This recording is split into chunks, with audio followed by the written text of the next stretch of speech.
సరే చరిత్రలో చాలా చూసినాం. ఆ రోజుల్లో బ్రిటిష్ కాలంలో సర్ ఆర్థర్ కాటన్ గారు ఆ రోజు బ్యారేజీలు నిర్మించారు. ధవళేశ్వరం బ్యారేజ్ నిర్మించారు. రైతులకు మేలు జరగాలని ఆయన బ్రిటిష్ ప్రభుత్వంలో కూడా కష్టపడి బ్యారేజ్ నిర్మించి గోదావరి జిల్లాలకు సాగునీరు అందించాడు. ఆ జిల్లాలను సస్యశ్యామలం చేశారు. ఆ రోజుల్లోనే బ్రిటిష్ ప్రభుత్వం కాటన్ మీద కూడా కమిషన్ వేసింది. కాటన్ మీద హెమింగ్టన్ అనేటువంటి కమిషన్ ఒకటి వేశారు.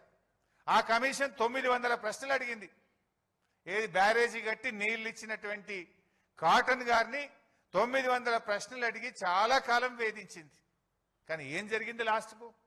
ఇప్పటికీ కూడా సర్ ఆర్థర్ కాటన్ గారు ఆ గోదావరి జిల్లాల ప్రజల గుండెల్లో నిలబడి ఉన్నాడు. ఈ రోజు కూడా ఆయనని ఇప్పటికి కూడా దేవుళ్లాగా కొలుస్తూ ఉంటారు. నేను ఇప్పుడు ఈరోజు చెప్తా ఉన్నా, డెఫినెట్ గా కేసీఆర్ గారు కూడా రేపు చరిత్ర పుటల్లో తెలంగాణ ప్రజల గుండెల్లో శాశ్వతంగా నిలిచిపోతాడు.